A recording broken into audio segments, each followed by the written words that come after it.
اعوذ باللہ من الشیطان الرجیم بسم اللہ الرحمن الرحیم سورۃ ابراہیم بسم اللہ الرحمن الرحیم الف لام را۔ یہ نوٹ کیجئے یہ جو 6 صورتیں آئی ہیں ان میں سے پہلی 3 میں الف لام را تھا، چوتھی میں الف لام را، درمیان میں میم اور آ گیا سورہ رات کے اندر الف لام میم را۔ پھر یہ 2 صورتیں ہیں جو الف لام را کی آ رہی ہیں، سورہ ابراہیم اور سورہ حجر۔ الف لام را کتاب انزلناہ الیک لتخرج الناس من الظلمات الی النور۔ یہ وہ کتاب ہے جو اے نبی ہم نے نازل کی ہے آپ کی طرف تاکہ آپ نکالیں لوگوں کو اندھیروں سے روشنی کی طرف۔ یہ نوٹ کر لیجئے، اندھیرے ہمیشہ میں نے عرض کیا قرآن مجید میں ظلمات جمع میں آئے گا، نور واحد میں۔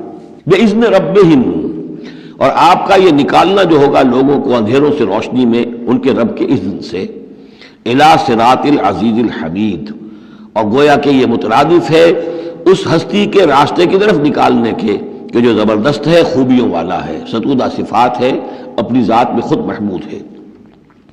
اللہ الذی لہ ما فی السماوات و ما فی الارض۔ سورہ رعد میں آپ نے دیکھ لیا کہ رسولوں کا تذکرہ نہیں آیا، کہیں وہ مضمون نہیں آیا جس طریقے سے کہ سورہ انعام میں ہم نے دیکھا تھا، وہاں تو پھر بھی حضرت ابراہیم کا تذکرہ تھا اور کچھ اور انبیاء کے نام تھے، لیکن سورہ رعد خالص جو ہے سورہ رعد وہ التذکیر بآلاء اللہ پر مشتمل تھی۔ اس میں آپ دیکھیں گے ذرا مختلف انداز میں رسولوں کا تذکرہ ہوگا لیکن جمع کے صیغے میں، اور پھر حضرت ابراہیم کا ذکر بھی ہوگا، اسی لیے سورت کا نام بھی سورہ ابراہیم ہے۔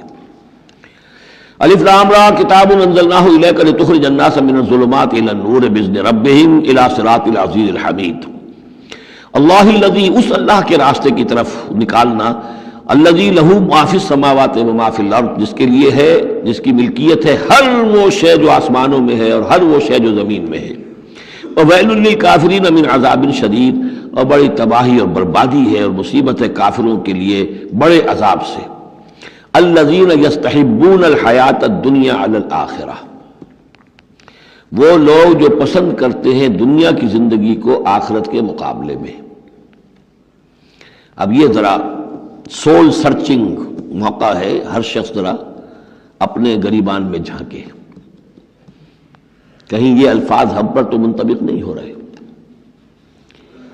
ہماری ایلوکیشن کیا ہے، وقت کی، صلاحیت کی، قوت کی، اصل ایمبیشنز کیا ہیں، ترقی کہاں کرنی ہے، کس چیز کے حصول کے لیے دن رات ایک ہے، بھاگ دوڑ ہے، خون پسینہ ایک ہے، کس لیے؟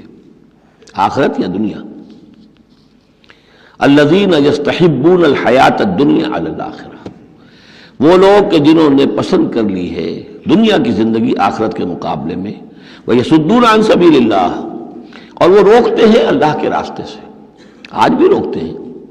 کوئی نوجوان ہے وہ زندگی کا رخ بدلنا چاہتا ہے، اس کے والدین کہیں گے تمہاری مت ماری گئی، دماغ خراب ہوا تمہارا، تم اپنے کیریئر کی فکر کرو، تم اپنے مستقبل کی فکر کرو، تم پروفیشن کی فکر کرو، تمہیں یہ کیا دماغ میں فطور آ گیا ہے، کس کام میں لگ گئے؟ یہ دنیا یصدون عن سبیل اللہ، روکتے ہیں اللہ کے راستے سے۔ وَيَبْغُونَهَا عِوَجًا، اور اس کے اندر کجی تلاش کرتے ہیں، کسی نہ کسی طریقے سے ان کو موڑ کر لے جائیں۔ جن کاموں میں ہم نے اپنی زندگیاں گلا دی ہیں انہی کاموں کے اندر یہ بھی لگے رہیں۔ اولئک فی ضلال بعید، یقیناً یہ لوگ بہت دور کی گمراہی میں مبتلا ہو چکے ہیں۔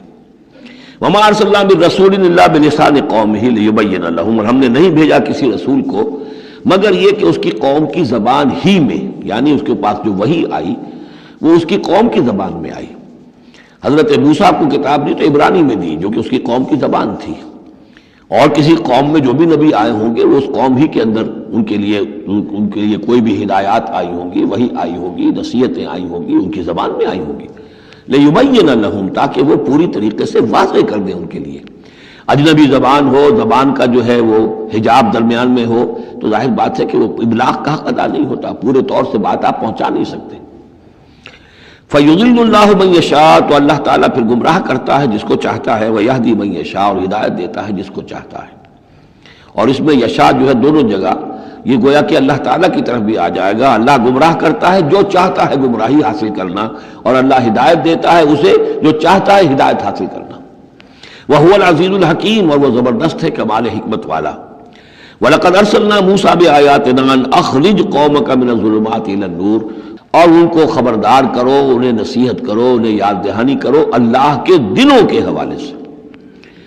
آج ہمارے اس درس میں وہ انباء الرسل کی اصطلاح بھی آ گئی جو کثرت سے میں استعمال کر رہا تھا، اور یہ تذکیر بأیام اللہ، اللہ کے دنوں کے حوالے سے تذکیر۔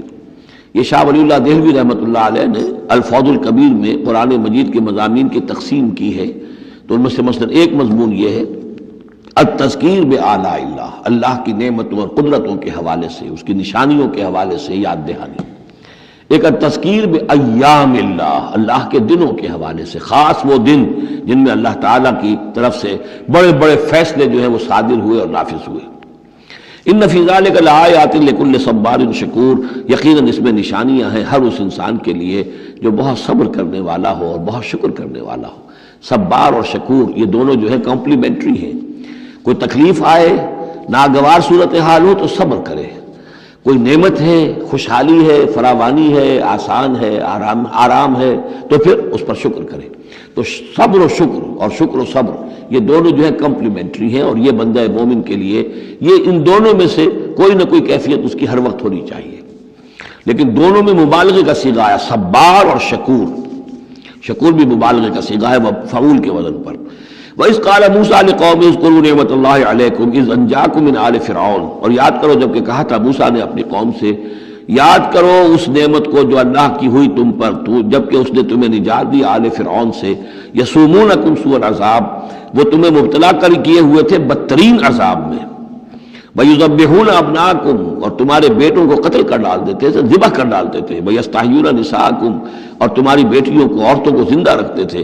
وَفِي ذَلِكُمْ بَلَاءٌ مِّن رَبِّكُمْ عَظِيمٌ، اور یقیناً اس میں تمہارے رب کی طرف سے تمہارے لیے بہت بڑی آزمائش تھی۔ وَإِسْتَأْذَنَ رَبُّكُمْ، اور جب یاد کرو جب کہ تمہارے رب نے اعلان کر دیا تھا لَإِن شَكَرْتُمْ لَأَزِيدَنَّكُمْ، اگر تم میرا شکر کرو گے، میرا حق مانو گے، میری نعمتوں کا حق ادا کرو گے تو میں اور دوں گا اور بڑھاؤں گا، میرے خزانوں میں کوئی کمی نہیں ہے۔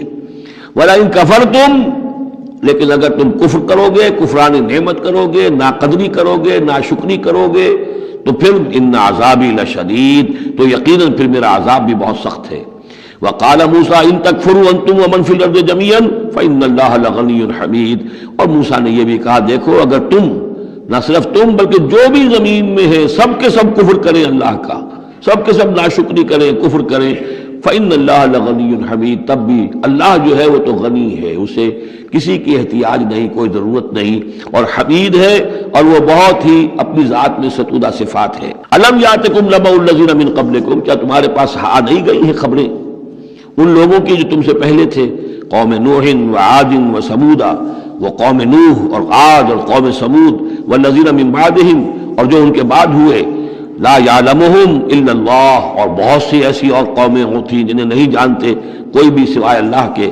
جاءتہم رسلہم بالبینات، ان کے پاس آئے ان کے رسول واضح نشانیاں لے کر، فردوا ایدیہم فی افواہہم، تو انہوں نے اپنی انگلیاں اپنے منہوں میں ڈال لیں، وقالوا انا کفرنا بما ارسلتم به، اور انہوں نے کہا کہ ہم تو جو کچھ تم نے دے کر بھیجا گیا ہے اس پر کفر کر رہے ہیں۔ وَإِنَّا لَفِي شَكٍّ مِّمَّا تَدْعُونَنَا إِلَيْهِ مُرِيبٍ، اور جو چیز کی تم ہمیں بلا رہے ہو جس چیز کی طرف، اس کے بارے میں ہمارے دلوں میں شکوک و شبہات ہیں۔ صدق اللہ العظیم۔